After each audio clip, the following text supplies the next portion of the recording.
جب یہ اسرا شام میں پہنچے، یزید اپنی ظاہری فتح پر بہت خوش تھا، مست تھا وہ، اور اپنے کچھ اشعار کہیں: لیتا اشیاخی ببدر شہدوا جز الخزرج من وقت الاسل لأحلوا واستحلوا فرحا ثم قالوا یا یزید لا تشل۔ اس نے کہا اگر میرے بدر کے آبا و اجداد زندہ ہوتے اور میری اس کامیابی کو، فتح کو دیکھ لیتے تو وہ لوگ جشن مناتے، مجھے انعام دیتے، شاباش دیتے، میری تعریف و تمجید کرتے۔ اس کے بعد اس نے اعلان کیا: لعبت ہاشم بالملک فلا خبر جاء ولا وحی نزل۔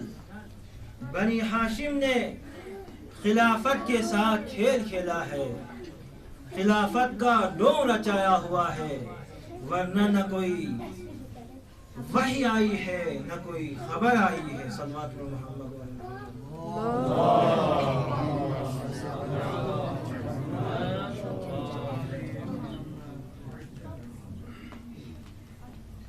تو اس نے اپنی ظاہری فتح کو اللہ سے منسوب کیا اور یہ بھی کہا کہ یہ ارادہ الہی تھا، اللہ نے ہمیں جتوایا اور اللہ نے تمہیں شکست دی۔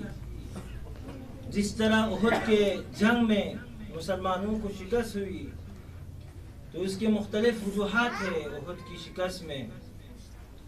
ان میں سے ایک وجہ یہ بھی تھی کہ عبداللہ ابن ابی نے منافقت کی تھی۔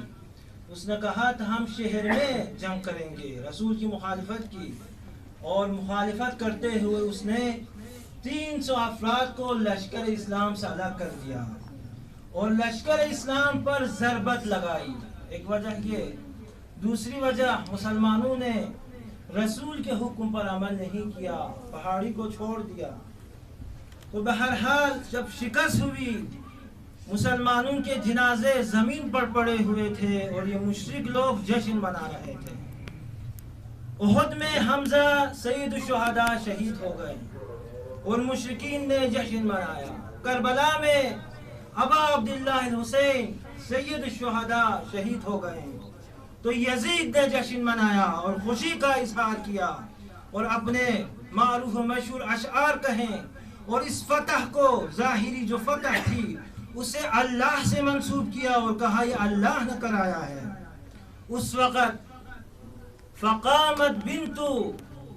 فقامت زینب بنت علی ابن ابی طالب، زینب امیر المومنین کی بیٹی، شیزن کربلا، عقیلہ بنی ہاشم نے آواز اٹھائی، آپ نے خطبہ دیا اور حمد و ثنا کے بعد فرمایا: ازننت یا یزید حیث اخذت علینا اقطار الارض وآفاق السماء فاصبحنا نساق كما تساق الاسراء ان بنا هوانا علیہ وبک علیہ کرامہ۔ اے یزید، تو نے سمجھ کیا رکھا ہے؟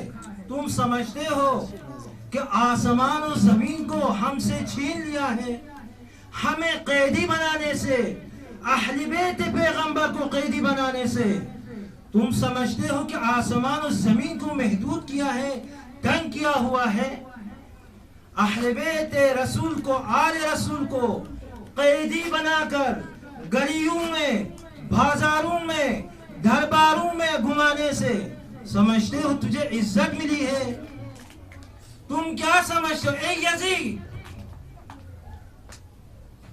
شہزادی زینب کا کہنا ہے ہم پر ظلم کر کے، اہل بیت پر ظلم کر کے، ظالم بننے کے بعد تم یہ سمجھتے ہو کہ اللہ کی بارگاہ میں تجھے عزت ملی ہے، تجھے مقام ملا ہے، تجھے شان ملی ہے، تجھے منزلت ملی ہے؟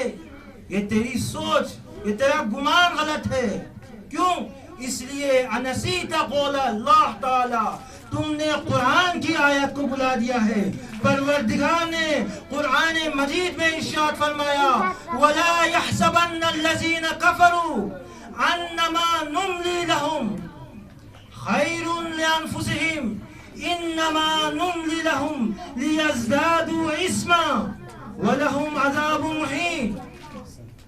یہ گمان نہ کرے کافرین جنہوں نے حق کا انکار کیا ہے.